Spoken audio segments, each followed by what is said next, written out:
bagaimana tips minum air sehat dan menyehatkan ya. Jadi ada petunjuknya dalam Al-Qur'an bagaimana minum air sehat dan menyehatkan. Ada petunjuk Al-Qur'an mengkonsumsi air. Yang pertama adalah pastikan air yang dikonsumsi halal secara zat, ya halal secara zat dan halal cara mendapatkannya. Sebagaimana firman Allah di dalam surat Al-Baqarah ayat 168 ya.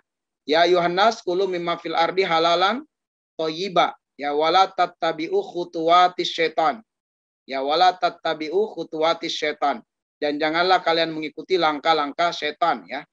Nah, di situ Allah mengatakan, wahai manusia, konsumsilah apa yang ada di muka bumi ini. Ya, apa yang ada di muka bumi. Sesuatu yang halal dan thayyib. Halalan, thayyiban. Sebab terkadang ada sesuatu yang kita konsumsi benar dia halal, tapi ternyata nggak thayyib. Atau dia thayyib tapi tidak halal. Nah, yang harus kita cari, yang kita konsumsi adalah pastikan apa yang kita konsumsi halalan thayyiban, halal dan thayyib. Kehalalan terhadap sesuatu itu dipastikan dengan dua hal. Pertama, pastikan halal cara mendapatkannya. Yang kedua, pastikan halal secara zatnya. Ya, untuk memastikan kehalalannya, tinjau dari dua sisi. Halal cara mendapatkannya, halal secara zat.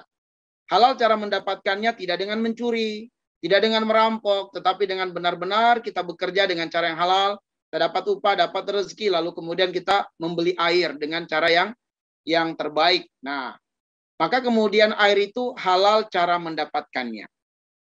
Tapi kalau kemudian mencuri uang atau korupsi atau riba, lalu kemudian dari situ dia beli air, maka air itu haram masuk ke dalam tubuhnya.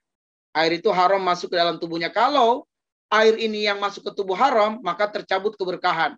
Bukan mendatangkan kesehatan, bisa mendatangkan bala, bisa mendatangkan penyakit. Karena Allah mengatakan, wa ma asabaka min sayyi'ah famin nafsika. Surat An-Nisa 79. Musibah, keburukan yang menimpamu, ada sebabnya dari dirimu sendiri. Nah, boleh jadi kita di dalam mengkonsumsi air, ternyata kita tidak memperhatikan unsur cara mendapatkan air. Betul air kita beli, tapi uang yang kita dapatkan untuk membeli air dari riba, dari korupsi, dari mencuri, atau dari sesuatu yang lain, sehingga akhirnya kemudian banyak penyakit-penyakit aneh muncul di tubuh. Oke. Yang kemudian pastikan air itu halal secara zat. Tidak ada unsur-unsur haram yang bercampur dengan air. Sebab saya pernah membaca di webnya Majelis Ulama Indonesia ada termasuk penjualan air, ya penjualan air dari depot air yang kemudian unsur filternya itu dari tulang babi. Ya, dari arang dari tulang babi filternya, dijadikan filter arang dari tulang babi. Jelas ini kemudian menyatu dengan air, walaupun fungsinya sebagai filter, tetapi dia dari sesuatu yang secara zatnya haram, yaitu babi. Babi itu kan zatnya haram, maka menyebabkan air itu menjadi haram secara zat. Nah, karena itulah kemudian depot air minum juga perlu ada sertifikasi halal, bahwa ini halal karena unsur-unsur penyaringnya, filternya, ya benar-benar dari sesuatu yang halal, bukan dari sesuatu yang haram secara zat. Baik. Nah, pastikan dia halal. Lalu kemudian untuk memastikan sesuatu itu thayyib atau tidak, misalnya memastikan air itu sehat atau tidak, nah disinilah membutuhkan sains.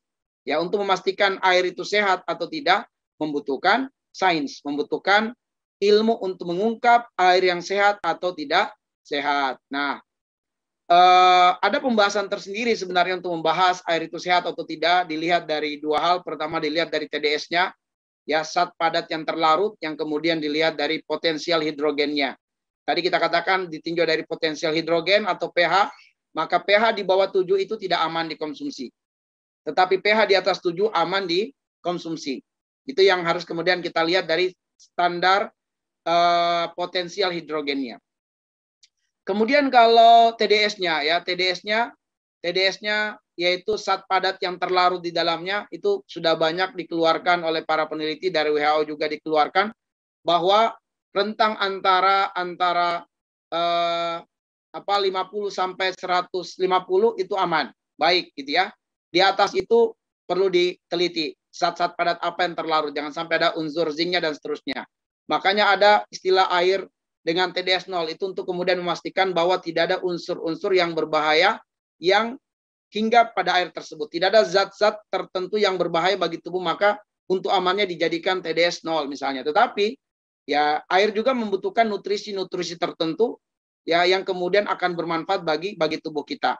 Ala kulihal itu semua adalah diantara pilihan-pilihan untuk kemudian kita memilih air bukan hanya halal tetapi juga air yang toyib, dan toyib di sini tentu membutuhkan sains, yang membutuhkan ilmu tentang air tersebut sehat atau tidak.